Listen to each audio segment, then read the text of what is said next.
আলহামদুলিল্লাহি রাব্বিল আলামিন والصلاة والسلام على سيد المرسلين وعلى آله وصحبه أجمعين।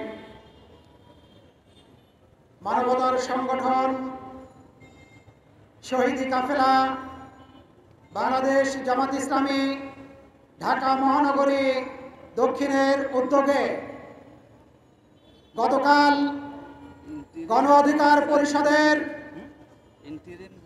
সংগ্রামী সভাপতি ডাকসুর সাবেক ভিপি জনাব নুরুল হক নূরের উপর যে নৃশংস হামলা হয়েছে তার বিচারের দাবিতে আয়োজিত আজকের এই সমাবেশের সম্মানিত সভাপতি বাংলাদেশ জামাত ইসলামের কেন্দ্রীয় কর্ম পরিষদের অন্যতম সদস্য ঢাকা মহানগরী দক্ষিণের সংগ্রামী নায়েবে আমির ঢাকা ৮ আসনের গণমানুষের নেতা ডক্টর অ্যাডভোকেট হেলাল উদ্দিন, আজকের অনুষ্ঠানের সংগ্রামী প্রধান অতিথি, অন্যান্য সম্মানিত নেতৃবৃন্দ, সংগ্রামী ঢাকাবাসী, আসসালামু আলাইকুম ওয়া রাহমাতুল্লাহি ওয়া বারাকাতুহু।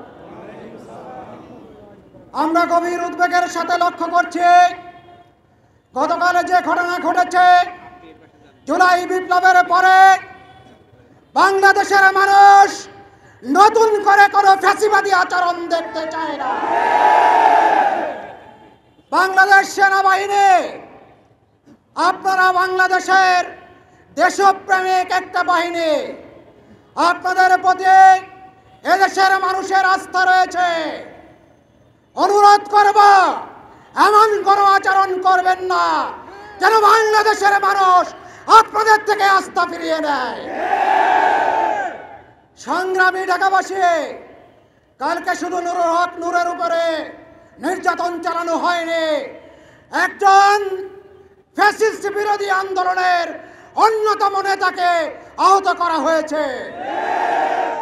আমরা বলতে চাই, আগামী দিনে যদি এই যাত্রাকে রহিত করে না দেওয়া যায়, তাহলে এই আন্দোলনের সাথে যারা জড়িত তাদের প্রত্যেকের উপরে নির্যাতনের নিশ্চিত রোলার আসবে।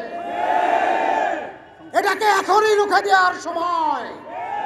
আমি ফ্যাসিবাদী বিরোধী সকল আন্দোলনের নেতা কর্মীদেরকে আহ্বান জানাবো, সবাই ভেদাভেদ ভুলে এক প্ল্যাটফর্মে চলে আসুন। আর আওয়ামী লীগকে পুনর্বাসনের জন্য যারা চেষ্টা করেছে, হাসিনাকে ইলেকশনে বৈধতা দেওয়ার জন্য যারা চেষ্টা করেছে, এই জাতীয় পার্টির অফিস ঢাকার প্রাণ কেন্দ্রে কিভাবে থাকে এটা আমার বোধগম্য হয় না। প্রিয় ভাইরা, আমরা ঘোষণা করতে চাই, জাতীয় পার্টিকে অবিলম্বে নিষিদ্ধ ঘোষণা করতে হবে।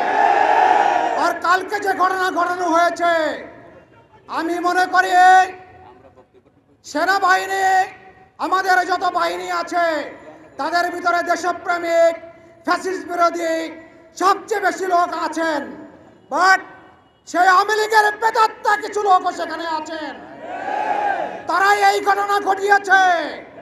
আমি প্রশাসনের কাছে দাবি জানাতে চাই, অবিলম্বে তাদেরকে চিহ্নিত করে তাদেরকে শাস্তির আওতায় আনতে হবে। আমি এই আহ্বান জানিয়ে আমি আমার কথা শেষ করছি। আল্লাহ হাফেজ। বাংলাদেশ জিন্দাবাদ, বাংলাদেশ জামাত ইসলামী জিন্দাবাদ।